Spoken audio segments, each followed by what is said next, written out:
Hello, welcome to Revenant Reads. I'm Vin, and today we're talking about Annette-Gordon Reed's The Hemingses of Monticello.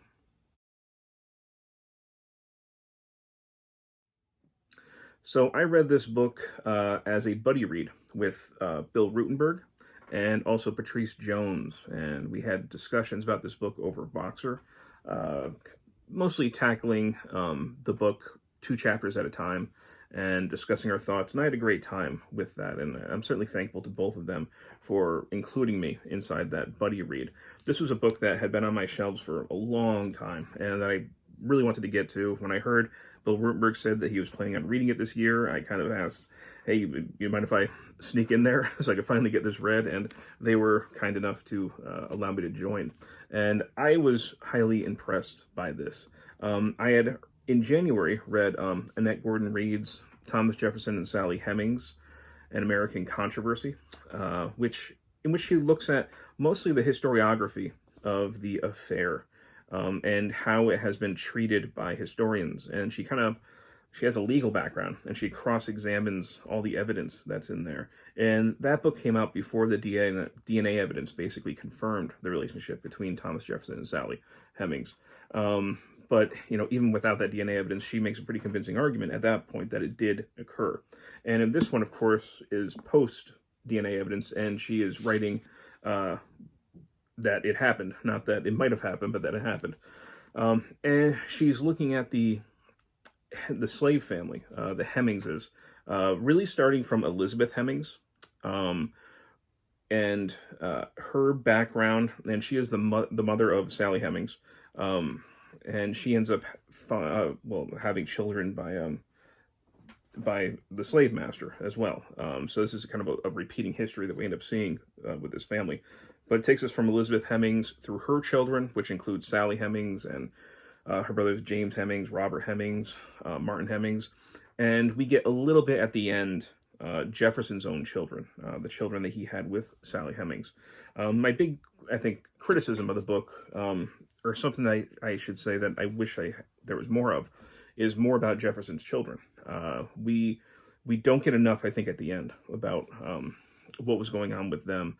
The book essentially ends with Jefferson's death and unfortunately, the property, including the slaves, being auctioned off. And of course, it's a terrible, tragic event.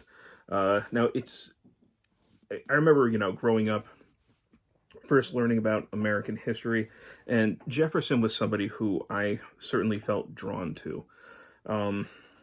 I found myself agreeing with him in so many ways, and his sort of attitudes towards government, towards also religion, his skepticism, his love of science, his love of books.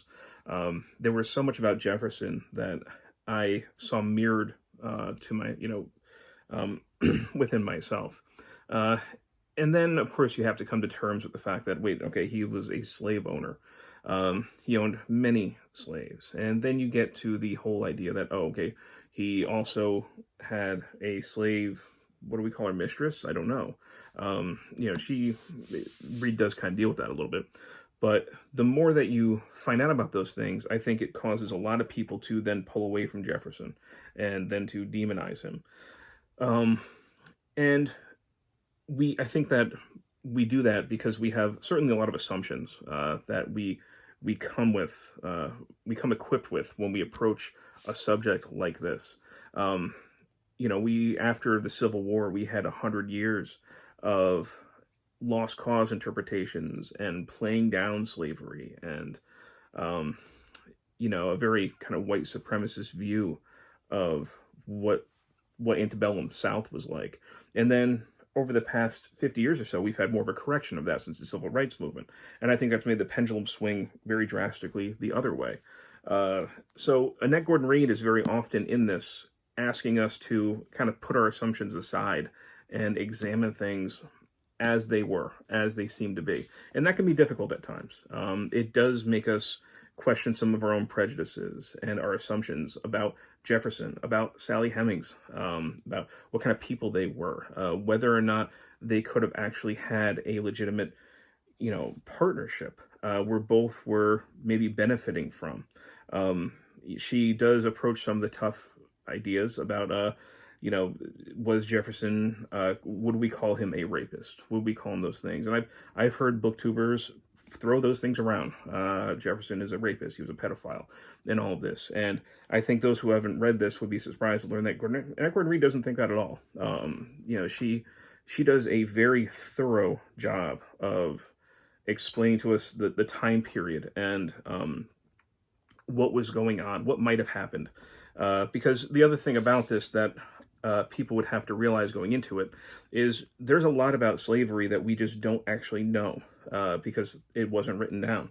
So Gordon Reed is going off of a lot of conjecture. That being said, I think that she is showing excellent scholarly conjecture.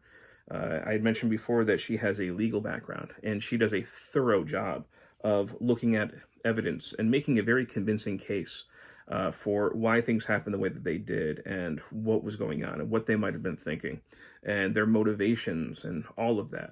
And we get a very complex picture of especially Jefferson.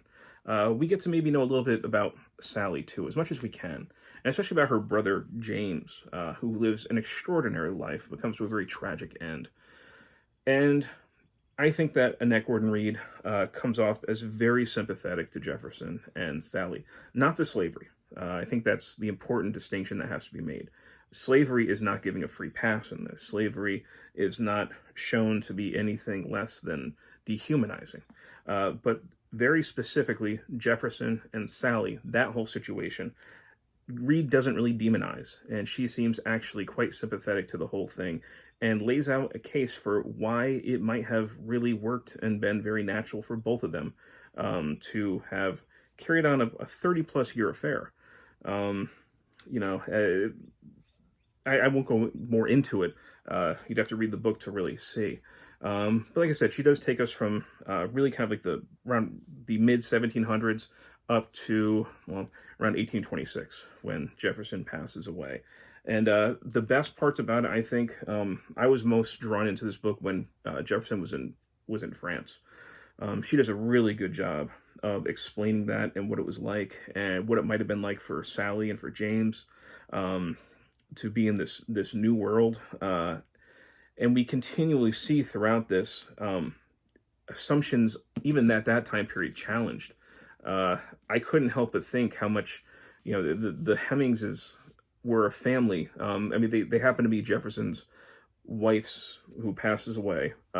His wife's half sisters and brothers, and they were related to his wife, his late wife, the woman that he loved quite a bit.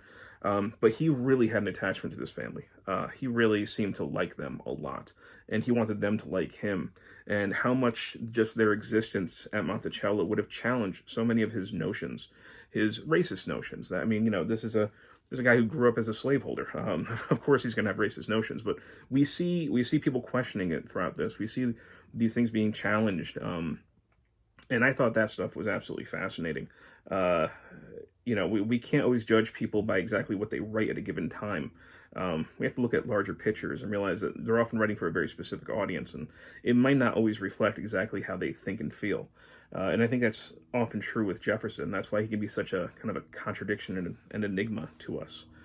But I can't really praise this enough. Now, as far as the readability of it all, it is highly readable. We do get a section in the middle where, and this is something that Gordon Reed fell into a little bit with the previous book that I had read, where she's using that evidence and she's cross-examining it, and she kind of is retreading the same evidence over and over again. So there are parts, especially in the very middle of the book, where it can start to feel kind of repetitive.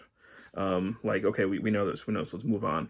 But then when she kind of hits her stride again and she's moving the narrative forward, she does an excellent job and just really opens up the world that these people lived in very, I think, compelling ways, at least for me.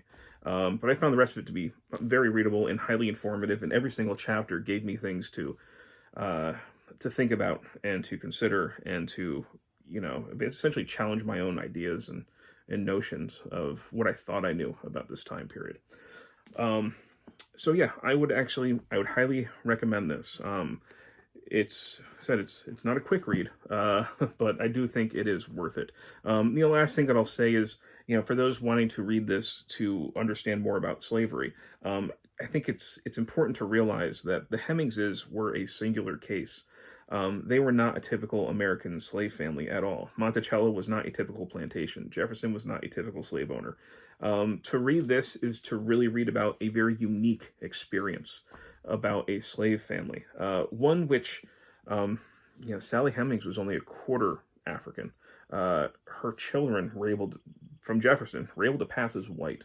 They were only an eighth African. So, we're talking about a family who had some privileges because of skin color, because of their closeness to Jefferson, and just who Jefferson was. So, I would just, have that in mind if you wanted to read this, that this is not at all a typical story of what slavery was like for most people. Sorry, I had to stop for a second there. My daughter came in with the dog, and she tried getting the dog, and obviously that makes it harder to talk into a camera. But yeah, what I was saying essentially was that the Hemingses are a unique experience in the story of slavery in the United States. They are not at all a typical case. So anybody going into this book, I think, should definitely have that in mind, that you're reading about something that is very, very atypical in so many ways. But with that said, I highly recommend this. And if you made it this far to the end, I thank you always for watching. Thanks.